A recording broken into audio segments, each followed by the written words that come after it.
Welcome to Are You Real, episode 64.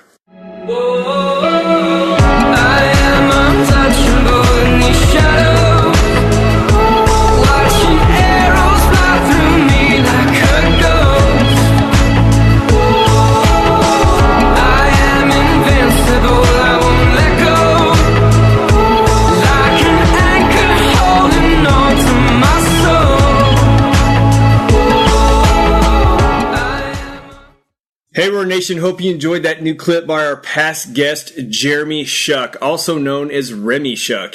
If you didn't hear episode 48 on escaping religion, I highly recommend it. His stories are insane and will bring you plenty of humor.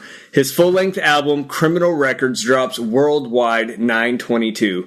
Some singles will be available sooner to pre-order. It's an edgy pop album focusing on the authentic love and life with God and overcoming fear. But when you check him out, he's been compared to Imagine Dragons, John Mark McMillan, and U2. I highly recommend the album. Go get it and support our Are You Real community. Don't forget to get on areyoureal.org and order your book, DIY Remodel Your Life. Guys and gals, it's going to help you find purpose, find passion, get on track with God's will for your life, and just catapult you into what God has for you. So again, check it out, areyoureal.org, and then when you get on there, you click down on the right side. It's going to take you to Amazon. You can order our book. Also, before I forget, all you people ready to go to life to the next level, you need to go see Michael and Stacy McIntyre. They are going to be in Denver August 31st and September 2nd. If you don't remember Michael, he's a regular guest on our show. He is a phenomenal businessman and very, very wise. Him and his wife are going to be taking people on just an adventure of life. It's going to be awesome. You can check it out at michaelmcintyre.com to apply. This event is for people who are looking for a promotion, going to college, starting or have a business, want a better marriage, or just want a closer relationship with Jesus. So this is Michael's words. He says that's intense, it's great, it's hard, it's fun, but it's definitely the next level. So go check out michaelmcintyre.com, sign up, get to Denver, and let this event rock your world. Love you guys. Be blessed. Hey, Roar Nation, Jon Fuller here, and we are about to start something totally different. This is going to be fun. So I'm in my office in Amarillo, Texas. I share an office with another company for my construction company, and totally a God thing. This guy just walks in and we start talking, happens to be an author, loves the Lord, and has an awesome history and a background. So we are shooting our first ever live interview. So that being said, Bob, you ready to rock this thing? I'm ready, buddy. So I always say, are you ready to roar? I'm roaring. Let's roar. Okay. So, Bob, tell me a little bit about you and your history, like your background, some of the stuff you told me the other day. All right, let's go for it. I grew up in Milwaukee, Wisconsin, so I'm a cheesehead, diehard Packer fan. I got a friend that's going to love you as soon as he hears this. Well, you know, it's the Pack is back. That's right. Come on. Well, we're shooting for the Super Bowl this year. So anyways, I'm a cheesehead from Wisconsin. Grew up in a church world where the Bible wasn't really something we talked very much about, so I really didn't know a lot about it. And after a rather disillusioning experience there, I kind of quit going to church for a long time. And How old are you at that age? I was 11 years old. Okay. So you quit going at 11. Well, I got into trouble because we were at a point in our particular denomination where we were supposed to reaffirm our faith, and I made the unfortunate mistake of asking the question, can we study other religions so I can make a decision, and I got sent to detention. That's awesome. Yeah. What did your mom and dad say? Oh, why can't you keep your mouth shut?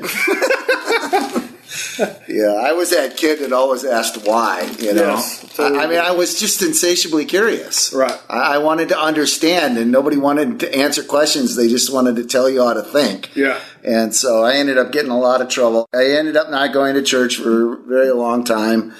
And during that time, there was a big revival movement going through the United States called the Jesus People movement. I remember it vividly.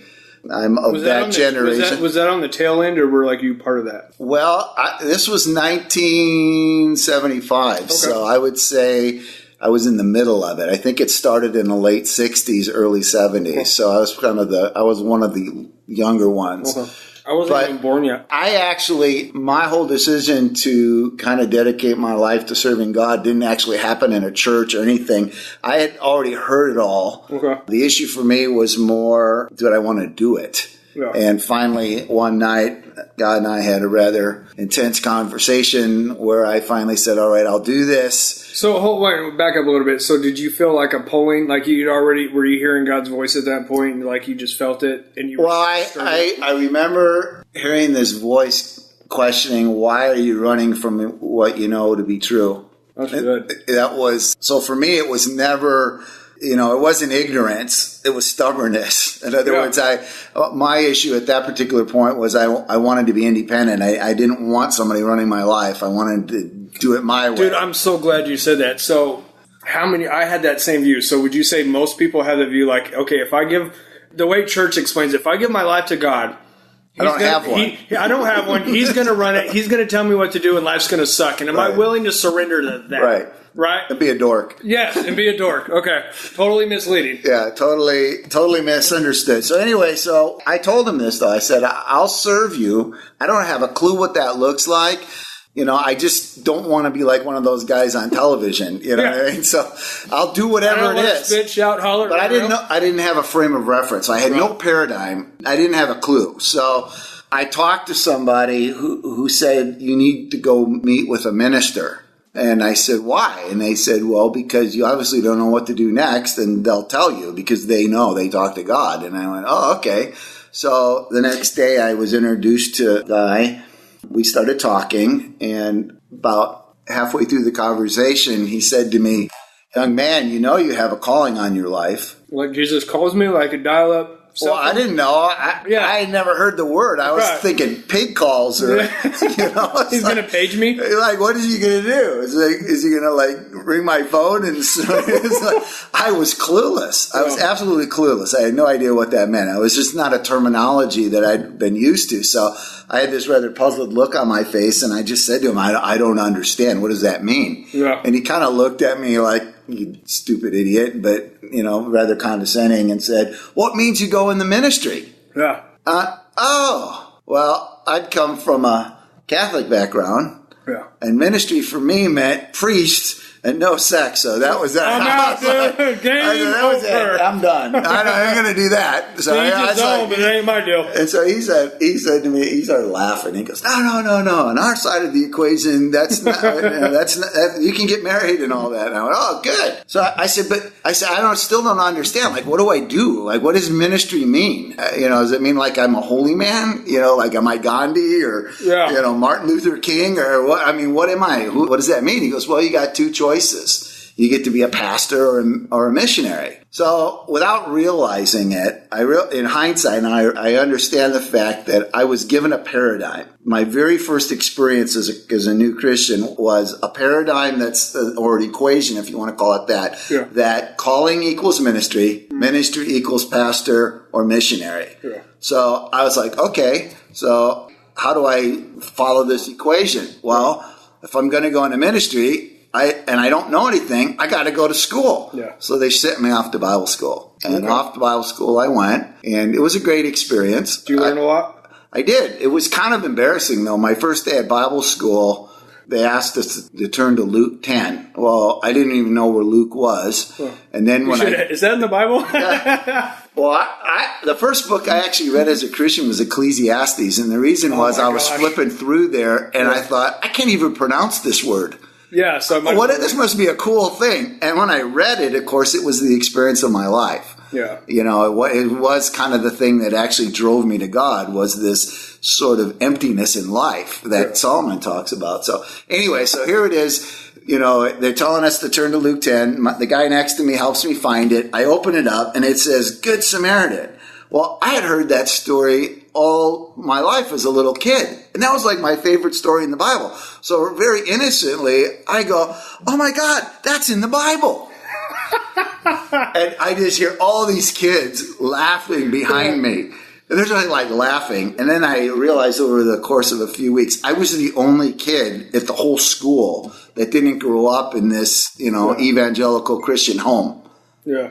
So I was kind of an anomaly at Bible school. So I think the best part about that is you weren't churched. No, I wasn't. Yeah, I was. I mean, that really is. People get churched. I mean, there's a totally. You spend enough time in the religious community, you get churched, and you almost. I hate to say this, but the truth is, you almost become like Pharisee-like. Well, you become programmed. Programmed. Right. Yeah, you get programmed. That's a better word. Yeah. Well, and I was like a hard drive that that had no software, no operating system, nothing, and Bible school programmed me. Yeah. But what Bible school did is it reinforced the paradigm that, if you have a calling equals ministry equals these things, you know what I mean? And so, the goal became, I need to get on staff at a church, or I need to go to some foreign country and become a part of a missionary organization so I could fulfill this calling. Right. And so it's a paradigm that's reproduced in every Bible school, every seminary across America. And so they program everyone to come out of there, and you have what I call a church-centric worldview. You see the church as being the center of everything God's doing, and those guys that are running the church become the most significant thing, or the most significant people that God's using. So that was my operating system, let's say, for probably a good 20 years. Okay, so take me out of Bible school a little bit. So what do? You get out of Bible school? Get out of Bible school. During Bible school, one of my roommates and I became very close. We ended up planting churches. Okay. So I planted 3 churches with him. Now, your friend Alan told me that you guys planted what we know as IHOP. IHOP is an offshoot of it. Originally, it was a church. Okay. The guy that headed it up ended up then going on and starting IHOP, which was a separate organization. Okay. So, anyway, so that was our roots. But even in that situation, I ended up getting myself in a bit of hot water.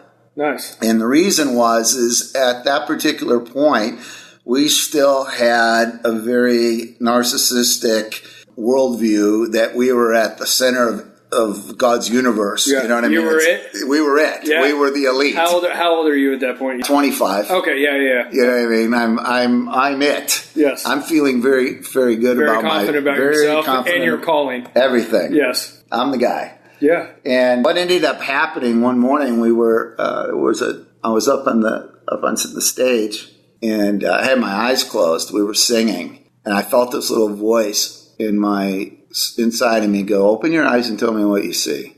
And I opened my eyes, and I had the weirdest knowing. It's hard to explain it, but it was just like I had this knowing, and I realized that our church was sitting in a half circle. Yeah. And it was like there were rings, like on a tree, tree rings. Mm-hmm. But there was a core that were all sitting up in the front. Well, I call those the diehards, and everybody up there, they were all the ministry wannabes, right? They were the whole core that were the children's ministry people and the home group leaders and the guys all kind of vying to be the next guys on staff. And then there was this middle tier that were kind of the attendees and were very active in the church. And then there were these guys all on the end. And I noticed they were all, either they were athletes, pro athletes, they were business leaders. They were all sitting on the fringe. Yeah.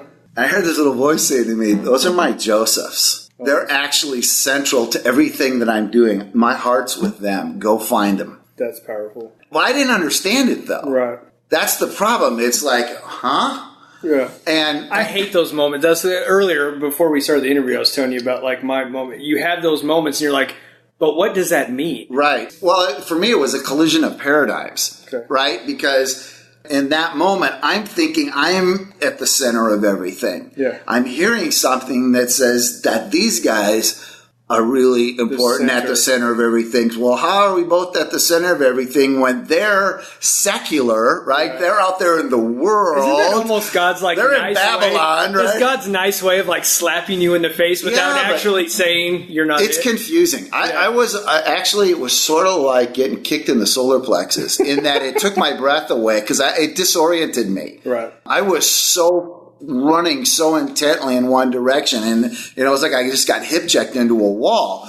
What ended up happening was I remember telling my wife, "I just need to spend some time this afternoon alone. If you don't mind, I'm going to go back to my office." And what happened was I sat in my office and I opened up my Bible. I just didn't know where to go. And I opened it up and it was Hebrews 11. And I thought, oh my gosh, look at this. These are all the heroes of the faith. I mean, this is the Hall of Fame. These are the dudes that made it happen. And the dudesses, because there's a few women in there. And I'm reading all this, and I'm looking at it, and I'm wrestling with what I'd just been feeling. I started finding myself asking this question. Like, who are these people? Yeah. You know, at Bible school, we were all taught they were a type of Jesus. You know, they were always, the Old Testament was the New Testament, or the New Testament was the Old Testament revealed. They're all a type or a symbol or something reflecting. But yeah, it was never, now that you say that, I think about it, it's never been broke. I've never heard it broke down. Well, they're never real people. If you grew up Catholic like I did, their images were up in the top of our churches, and they always had this disc behind their head, and they were like 6 inches off the ground. They were like other. Yeah. Right? They were this other. The others. They were others. You know, kind of like us, the guys in the ministry. Like, we're other. You know what I mean? We can't touch us. The guys in the front row. They're like, MC Hammer, can't touch this. You know?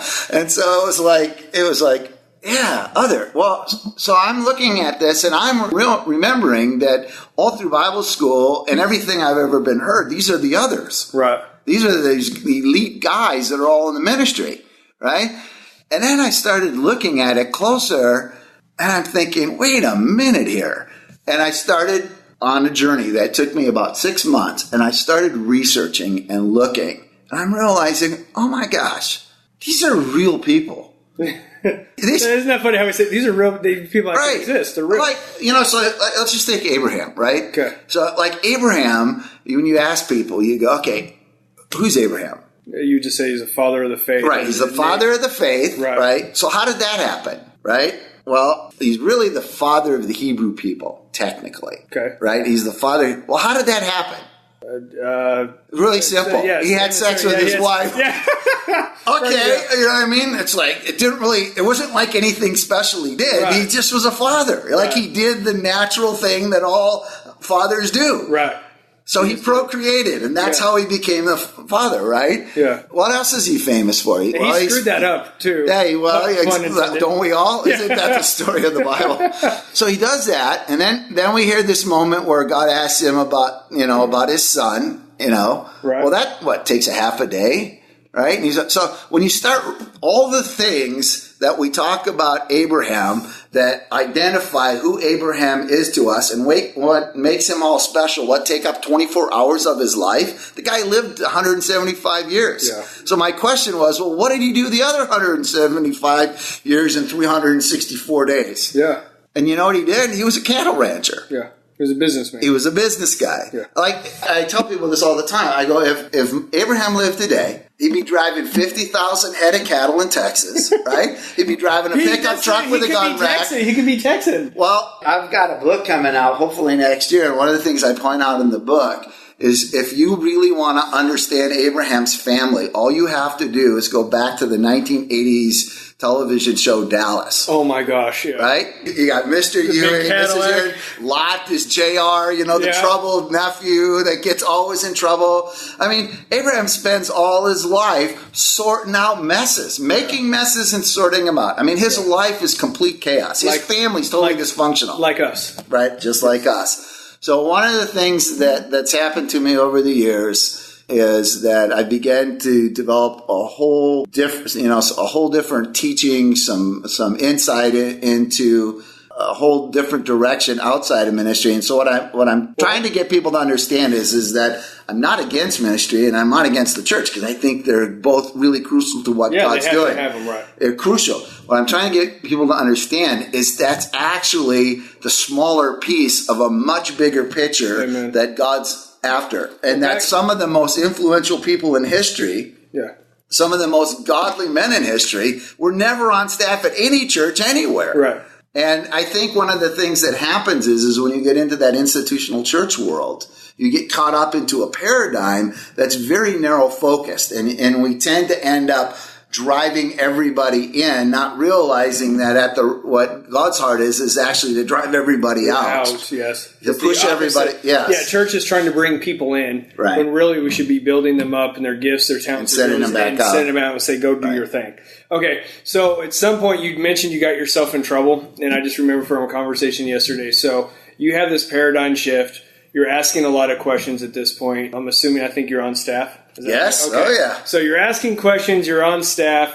You're really just messing this whole deal up. So what happens with that? Because I'm assuming you asked too many questions at some point. Well, at this particular point, I was asking the questions privately. The guys that I was with didn't understand. Yeah. So what I ended up doing, which was kind of fun, was I decided to have breakfasts at Denny's. And there was a whole bunch of young guys. They were all in their 20s like me, who were all being sucked in with the ministry vacuum, right? They were all being sucked in because this church that we were a part of was high energy, growing rapidly. I mean, it was like a comet. And it's fun. And it's fun and exciting. You get caught up in it because, it's exciting, it's big, it's new. Yeah, you feel the energy. And so a lot of these young guys were being caught up in that, and they were being torn, between some things that they were feeling inside, and really, though, if they were spiritual, they'd be desiring ministry. Yeah, they would desire something else. So what I did was, my peers didn't understand what was going on. They thought I was a little, maybe off the reservation a little bit.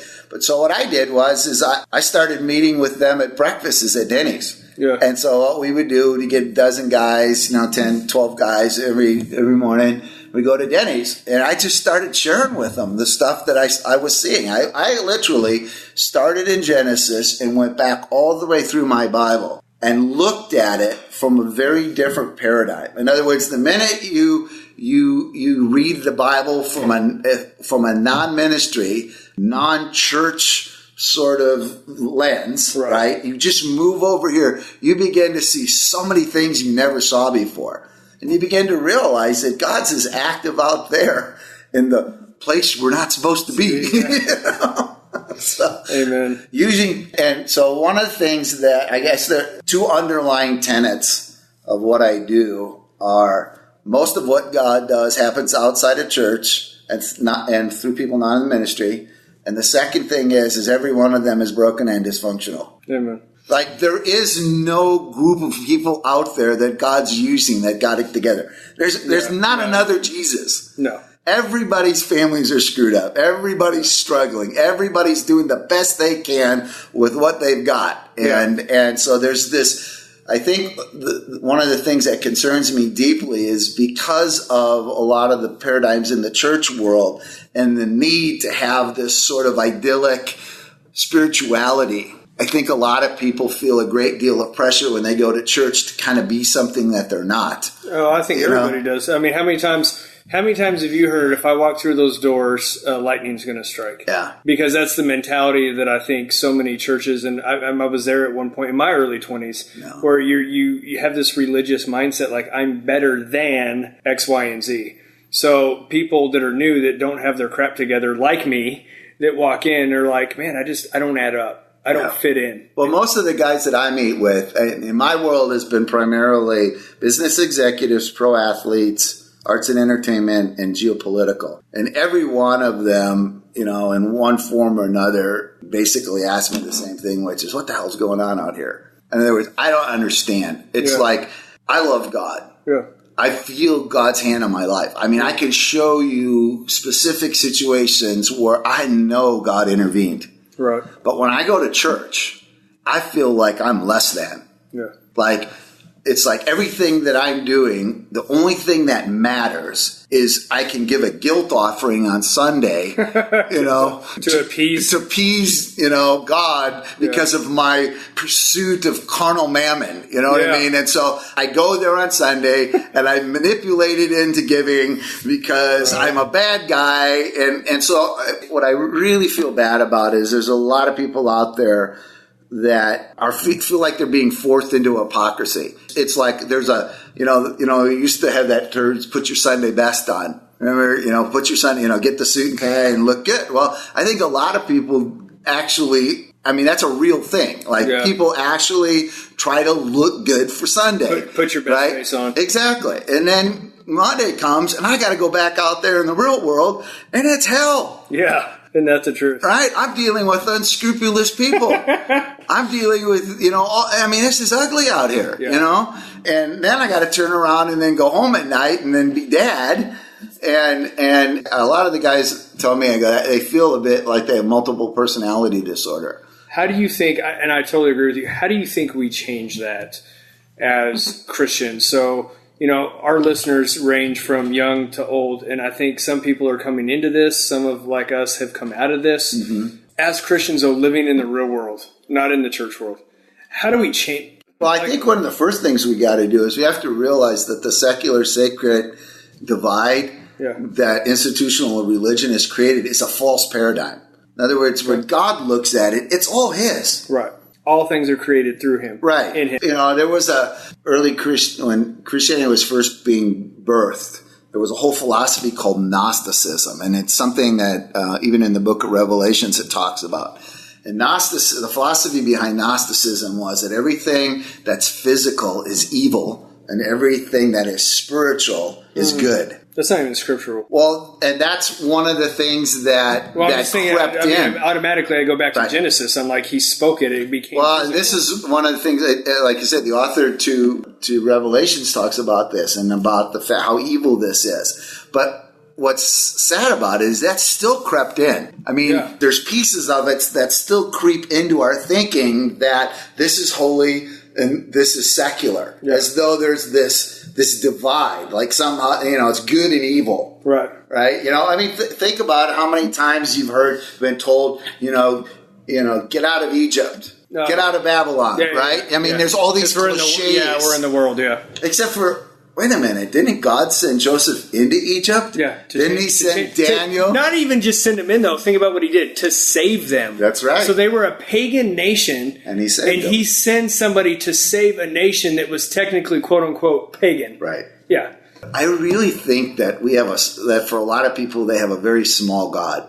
I agree. It's like they have a God in a box. Yeah. They're trying to do what the Israelites did when they made this temple, right? And like we're going to stick God in this thing, right? Yeah. And even Solomon tried to tell them, it's like, the idea of God being able to actually the whole God is absurd. Yeah. But I still think we try to do it, and I think sometimes we do it with our way of thinking, our little paradigms, right? We box them in. Well, because we want to make sense. Right. We want, in our human nature, we want to make sense of something.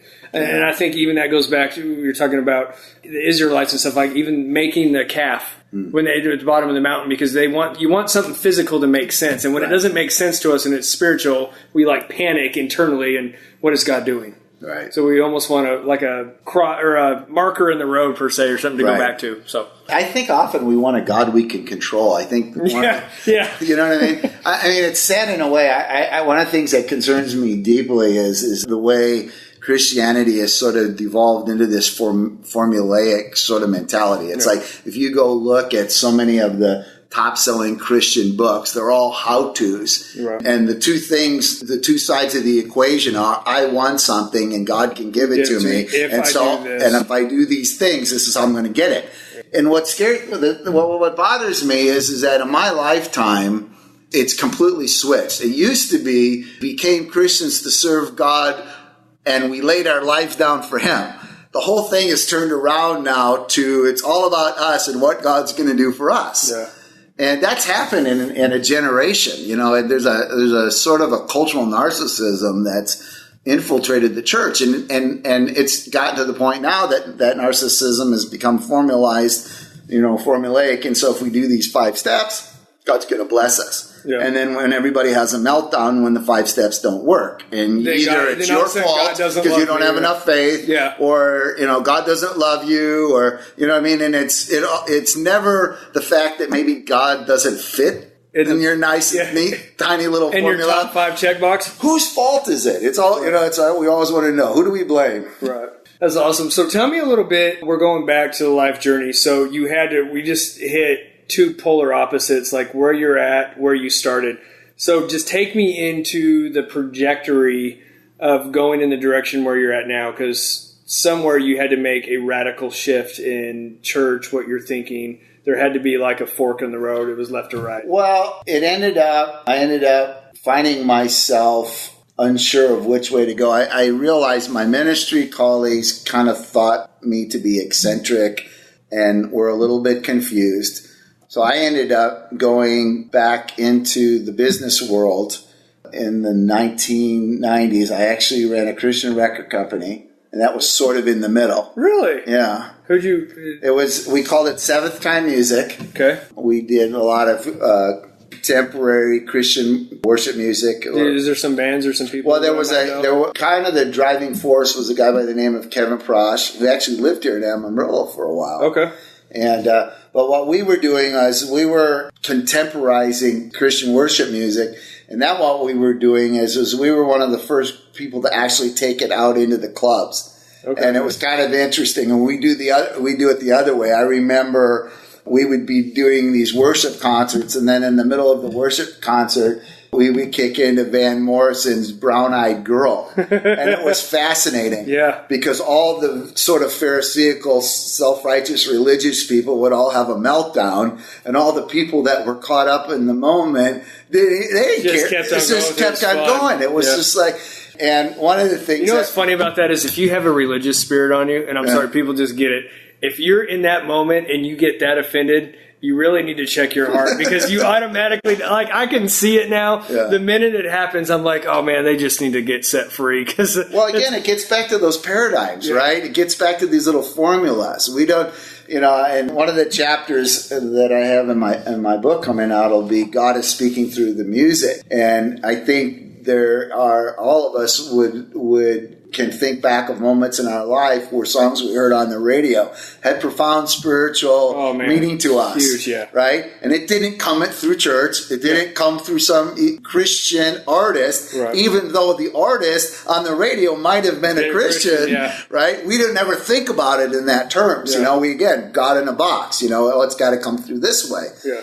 And so anyway, I did that for a while.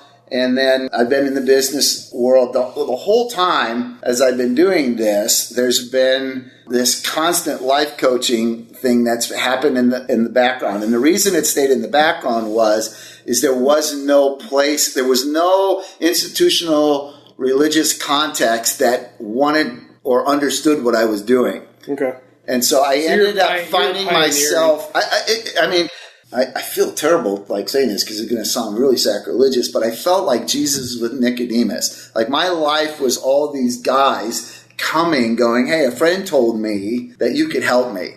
Here's my situation. I love God. I am so confused. Right. I don't know what to do. I go to church on Sunday, and it's like I'm on another planet. It's funny. I'm glad you brought that up because how many times you just feel like you don't fit in. Right. Like I love the Lord. I'm called to whatever, music, business, sports, but you I don't guys know are what separate. To do with that. What do I do with that? And all of a sudden I come to church and I'm like, but I don't fit in here. But I don't fit in at work either because I'm quote unquote a Christian I'll tell you a story. Whatever. Tell you a story. This is fascinating. This is the mentality that guys out there in the business will have to deal with. One of my longtime colleagues and is a guy who was the head of the wealth management division for Deutsche Bank, which is one of the largest banks in the world. Yeah. I mean, this guy traveled all over the world, meeting with the movers and shakers, the decision makers. I mean, the people that controlled where the world was going. Wow. And loved God with a passion, went to a small church in Frankfurt, and he calls me one day and goes, I don't get it. And he goes, what do you mean? He goes, I don't get it. It's so frustrating. He goes, every Sunday I go to church. And my pastor says to me, when are you going to quit your job so you can come on staff and serve God? Dude, that just pisses me off. Just hearing that just irritates me. And he goes, what is it about guys in the ministry who can only see the hand of God in ministry through their church? He goes, this guy has no clue about my world. Yeah. He doesn't understand the people that I talk to and the influential conversations we have. Yeah. On a world level. You're talking about micro and macro. Right. I mean, tiny. So you see what I'm getting? And that's my world. I live and work, and my heart is for those kind of guys So I've done that. And then where it's all kind of coming together recently is I decided last year to go ahead and do this full time. It's gotten to a point where I think, well, let me just share some statistics with you. It kind of tells you where we're at. The millennials, 65% of the kids that have grown up in church refuse to even go in a church. 65%. So 65% of the millennial generation that grew up in church doesn't even want to go to church. Wow. 35% of that 65 actually view church as harmful. So my generation has got something to deal with here because what we tried to build is backfired. Yeah. So our institutional religious thing backfired because our kids don't even want to go to church. Yeah. And half of them don't even think it was healthy. So we got a problem, right? The other thing is there's 30 million people in the United States that have quit going to church in the last decade. A lot of them are I'm 60, and they call us the Duns. Duns. The Duns. Like it's all over? It's all over. And it's people usually 50 and older, been in the church world for a long time, and they're just tired. They're tired of, and so what's happening is, and you see this in almost every denomination, my colleagues in the various spheres out there, everybody's hemorrhaging.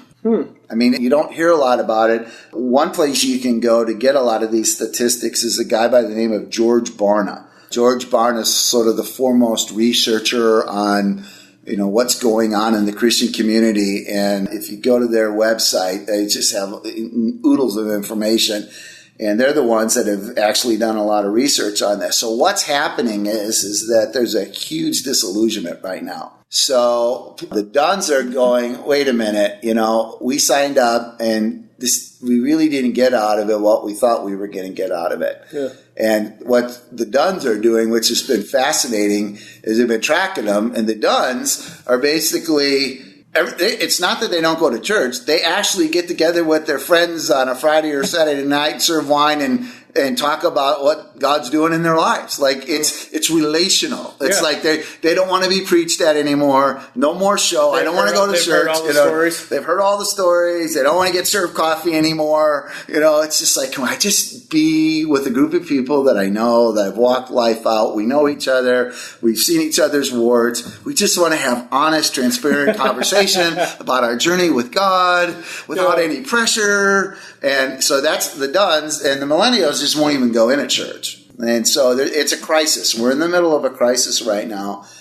And so I am decided last year that it's time for me to take what's on my heart more public. And so I'm having great conversations with the millennials because they get what I'm talking about. Yeah. The concepts, the ideas. Basically, I have a whole seminar that's called Perceptions,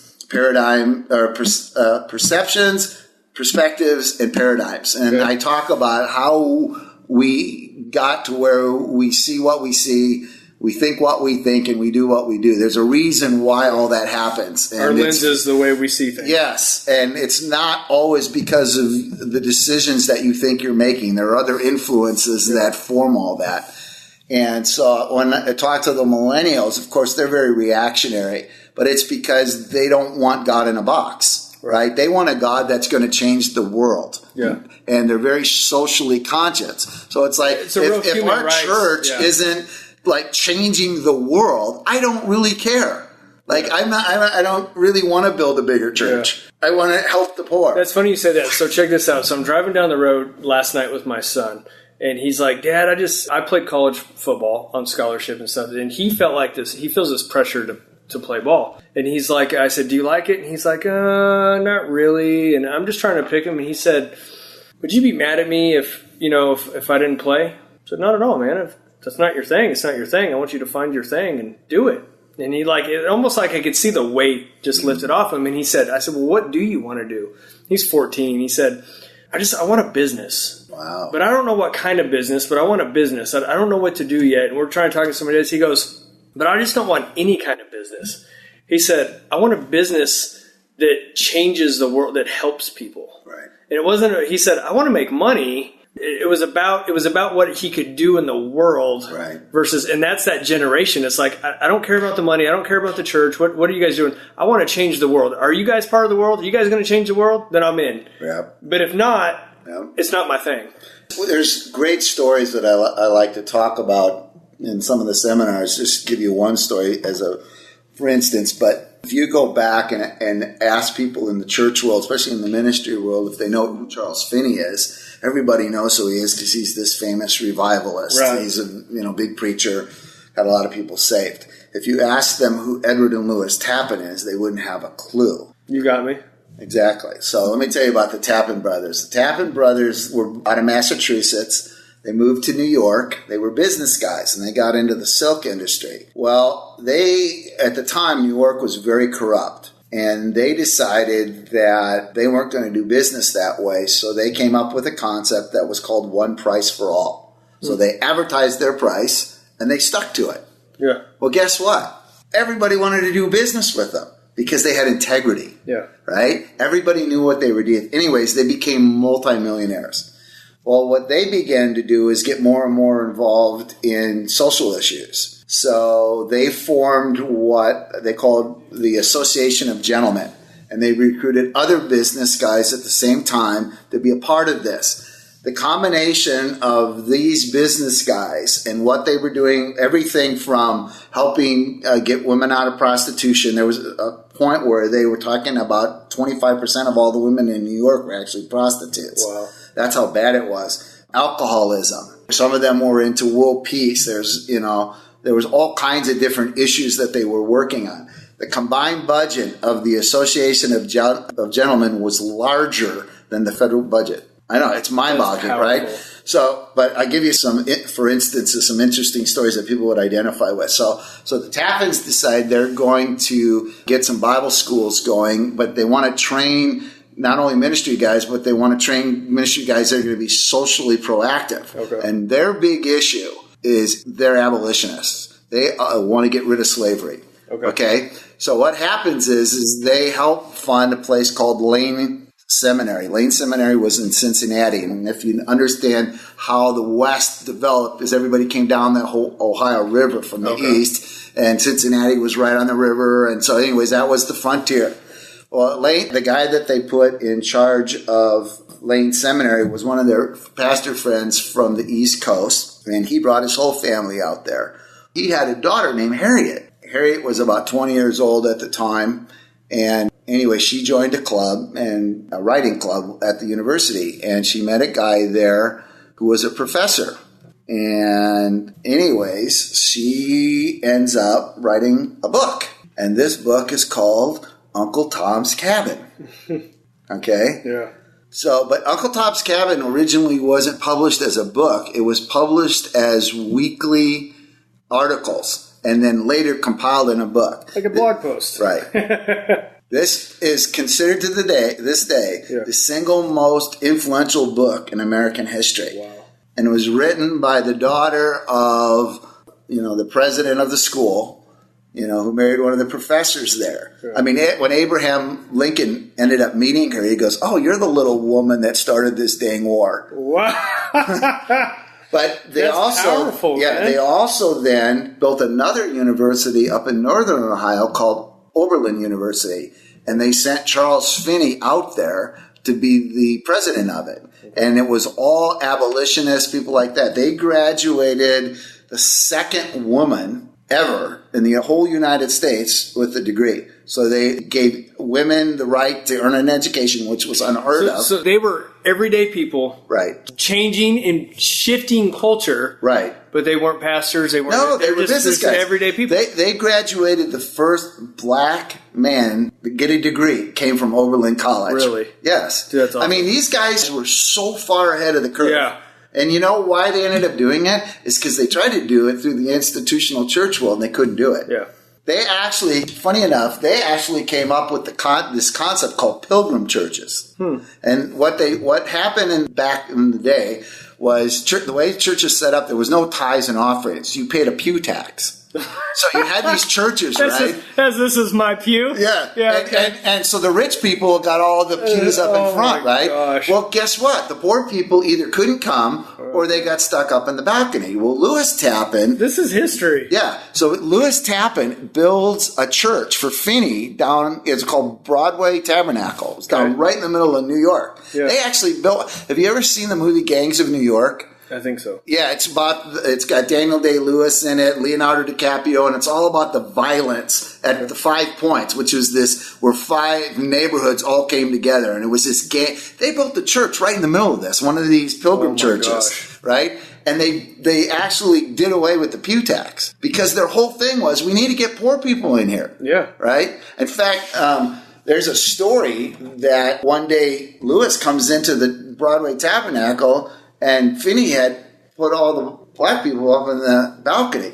And Lewis Tappan had a meltdown. He took Finney in the back and said, I'll be back here next week. And if those people are on the front row, you're out of here. That's awesome. So, these guys, these are business guys. This isn't Martin Luther King, pastor, leading them, right? These are silk merchants from New York. Yeah. So, and the story goes on and on because Samuel Morris from Morse Code, another godly guy that was one of their friends that were part of this. But there's story after story after story.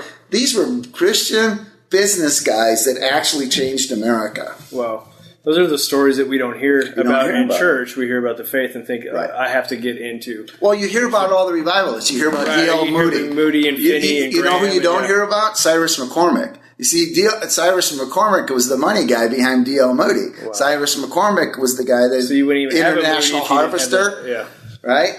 He was the guy that discovered the reaper. He invented the whole reaper, changed agriculture in America. Tell me that's not a God thing. God just downloads that. Agriculture in America owes what it has to Cyrus McCormick. They literally transformed the whole industry. That's amazing. And nobody hears these stories. Yeah, you need to hear those stories because it inspires the everyday person to say, hey, what I'm doing is okay. It is enough. It's not a more than, less than. Well, it also tells you that God is not exclusively working through religious institutions. Right. His hand is there. Yeah. He's got people involved that it plays a place. Right. But the bigger picture is culture and society. But the thing is, I go back to is thinking that's a small portion of the body, right? But they're like an arm or a leg or whatever in ministry. They're operating within their gift, within their talent where God has them. Yeah. And us, whether it's business or music or whatever it is, we're operating where we're supposed to operate. And we're all supposed to be in different sections, but everyone's guilty of it at some point. But it's like, oh, well, you need to come over in my bubble. Well, one of the things I try to do, and which is really important for me, is the reason why I'm on a mission to kind of get people to think differently is because if you're being told over and over again and you're out there in the secular world where God isn't, guess who you're not looking for?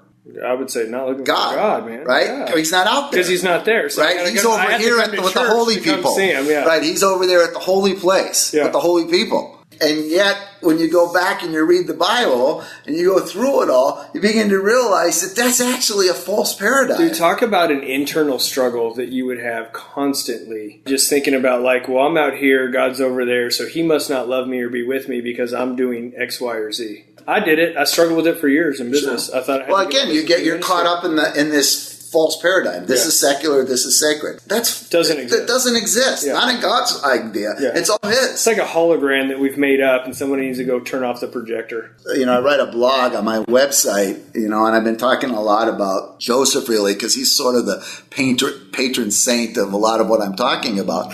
But in the sort of depending on your flavor of the faith, in certain circles, people who have spiritual experiences are considered spiritual people, right? Like if you get a dream or God speaks to you, somehow you have this elite status, you know what I mean? I get the special stamp.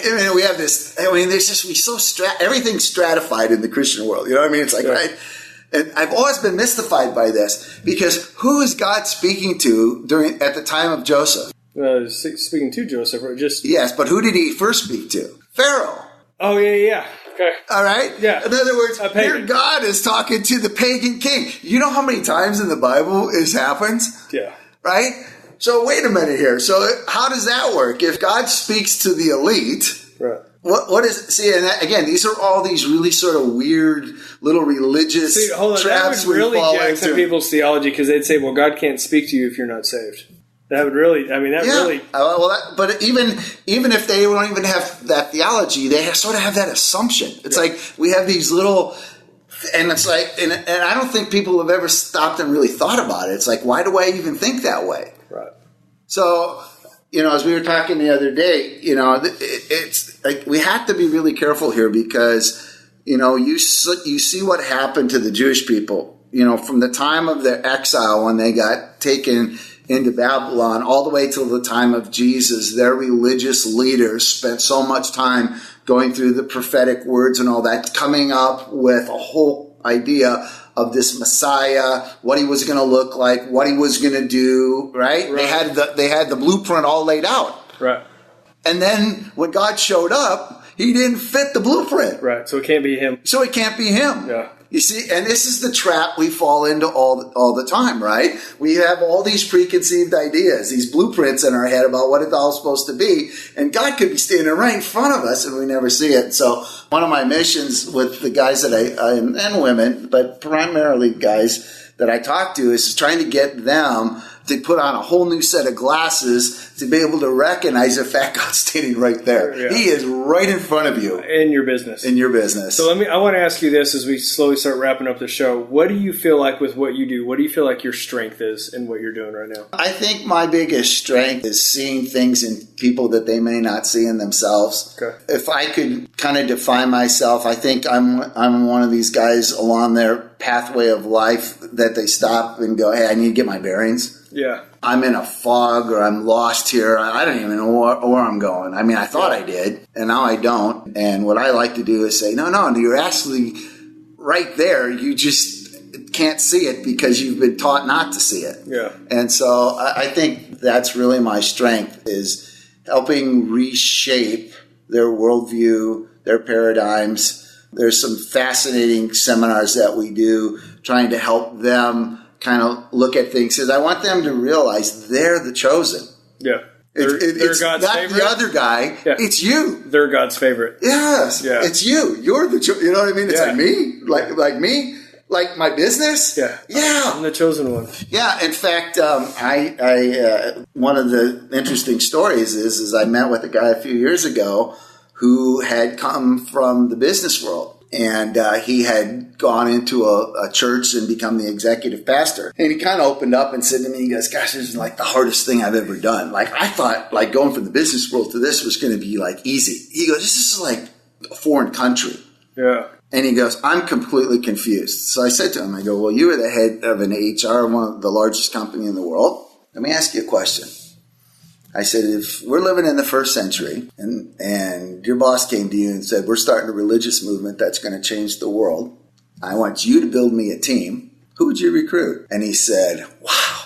He goes, I've been a Christian 50 years and I've never thought about it. He goes, that's a really brilliant question. He goes, well, I'd go for the best talent. I go, well, what would that look like? He goes, well, we need scribes, like people that can write, and smart people like theologians and preachers. And so he listed all the stuff. And I went, well, I said, that's exactly the way I was trained to look at it too. I said, you're absolutely right. I mean, where would you find those people in the first century? Well, he didn't know. And I said, well, we'd have to get on a plane and head to Jerusalem because that's sort of the epicenter of all spirituality. They're all the Bible schools and training and everything. I go, okay. So we both agree on what we do. But here's my question. How come Jesus picked a bunch of small business owners and a government employee, and none of them are from Jerusalem? And he just leaned back in his chair and his mouth just dropped. And he goes, oh my God. Yeah. And I went, yeah, kind of interesting, huh? I go, maybe Jesus needed to get the job done. Yeah. Right? Yeah. And he starts laughing because he says to me, he goes, I was just at our last national convention. And he goes, I had 16,000 ministry guys behind me. And he goes, these guys wouldn't last a week in my world. And I said, exactly. So when Jesus needed to get the job done, he hired business guys. Amen. Okay, let me ask you this. What do you, whether it's seeing people's views, so we hit your strength, what do you feel like your biggest weakness is? Impatience. Yeah, you and me both. Yeah. I got Abraham in trouble. Did it get you in trouble? No, Sarah. I got Sarah in trouble. Sorry. No, it gets me in trouble too. I would not be a good farmer. I just waiting waiting for something. Does it need more water? Does it need more water? Does it need more water? How come I'm not seeing anything? It's like I was like that when we were a kid. You remember we had to always grow a plant? You know what I mean? Yes. Put a lima bean in there. That was like the worst school project. I drove my mom crazy every morning. Hey, I don't see anything. Is it ever going to come up? Yeah. So that's my biggest weakness. Okay. Patience. What is the biggest thing God is stirring inside of you right now? Well, I think we are culturally on the verge of a very significant shift. That's exciting. I agree.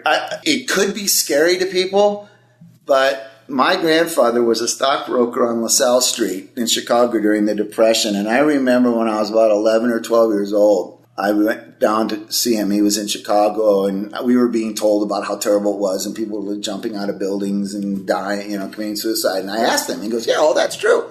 He goes, but son, what they'll never tell you is all the people that made money. And I went, what? And he goes, oh yeah. He goes, there were people that were very smart. And he goes, they had cash. And he goes, they bought things for pennies on the dollar and became multimillionaires as the turn, And he goes, this is what you got to understand about life. Every crisis is an opportunity. Amen.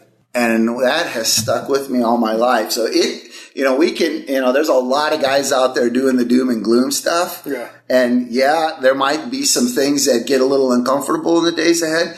But if you understand what God's up to, there's always opportunity. Yeah. I agree. Absolutely. Okay, what is a book that you... Actually, no, I typically ask people a book that they've read that they would recommend, but we haven't gotten into... Hit a little bit about your book real quick as far as... Well, we have... it's in the manuscript form, and I'm working with my dear friend and editor, Brad Cummings, who did the Shack books and the movie. We're going to talk a lot about the life of Joseph. I think Joseph is very much a type. He's somebody we can draw a lot from. Yeah. And then we're going to tell the stories of other biblical characters. And it's all about the stuff that we've been talking about all through our time today, which is basically God picks people that, have screwed up lives. Yeah. There is no idyllic situation out there. Right. There's story after story. People tend to forget that the guy that all of Israel is named after basically ripped off his older brother to get everything, right? Yeah. He was like a con man. Yes. Like super manipulator, right? This is, we got prostitutes in here. Deceiver. Right. We have prostitutes in here. We got people that are murderers in here. It's just, it's a mess. Yeah. I think personally, the Bible is an R-rated movie that gets preached as a G-rated one every Sunday. Dude. There's so much truth to that. If you were to put on screen the stuff that we read, it would be rated R. Yeah, I think that's part of the confusion that's created, especially with the millennial kids. They're they kind of got a little bullshit meter that generation does. No, I totally and they're like, agree, wait a minute, I'm reading this, and you're telling me this, and somebody explain this, and nobody wants to talk about it. Right, it doesn't add up. It's like in concert we call it the purple elephant in the room. Like there's a purple elephant here. There's like a lot of really messed up people here. I love that, man. There's so much truth to that. I think as this generation goes further, and there's people who are willing to speak up and say, hey, this is a bunch of crap, right? And when we do that, all of a sudden they're like, I can relate to that. Yeah. Like I'm like that person. I love Jesus, but I can relate to that. I remember it's funny. I'm just sitting here talking to you about, you said bullshit, and I'm laughing because, if I was to say that in church, people would freaking fall over, right? Right. But those same people that would fall over in church, I just heard drop 10 times worse words in the parking lot. Right. And I'm like, really? How are we any different? Right. And that's the meter that I think that people are like, I'm sick of that. Right. Like, I want the experience. I want what... I think what you're talking about is I think there is a desperate hunger for authenticity and genuineness. Yeah. And I think if we can get back to that and stop the show... And relationships. Yeah. Stop the show. Yeah. Quit the pretend. This isn't the Wizard of Oz. Don't mind the guy behind the curtain, right? Yeah. Let's just be real. I think the world is looking for tell me something that's real that I can sink my teeth into. And my stories are, hey, despite us, God's loves us. Yeah. And despite us, madly in he's love still with us. using us. Yes. It defies logic, Yeah. but it explains love, Yes. right? Amen. That God, besides all of our foolishness, decides to say, I want you. I'm going to work with you. I'm going to work through you. I'm going to use you to love other broken people. Yeah.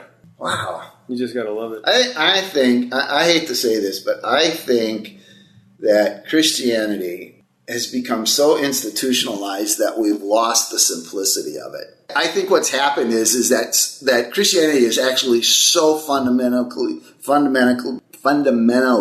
basically simple. And here's why. If you think about the question that the religious guys asked Jesus, they said, if you could give us your executive summary statement, like what's the greatest commandment? Like take it all, put it all together in one thing, what would it be? And he says two things. Love God, love your neighbor. Yeah. That's it. That is the essence of Christianity. Yeah. The problem is we've become so religiousized. We've got all this trapping and stuff on us. I think we forgot to love. Dude, just think about culturally how much, if we loved God and loved people. Yeah. Well, you know the story he tells afterwards. I don't. It's the Good Samaritan story. Okay, yeah. Right? Okay. And you know who the hero of the story is? The heretic. Yeah. The heretic Samaritan guy. So this is really, that like flips religious people out because the theologically incorrect guy has his father's heart. And that kind of I love that because Jesus just perfect example. He was the guy that flipped the tables. Yeah. Everywhere, all through parables. Right. You see that stuff and it just doesn't fit in our box. Right. It's all about, are you loving your neighbor? Who do you love? Like, who are you caring for? Yeah. Who are you helping? Yeah. That's the essence of it. It's that simple. And I think if we get back to that, and in my view, I think that's what the millennial generation's crying out for. Yeah. I think underneath all of their social action is show me the love. Well, it's all about human rights. Like just the comment that my son said, I want to help people. Right. Like I want it. So, okay. How do we find you for our listeners, guys, gals, whoever, doesn't matter. How do we find you, what you're doing, be a part of?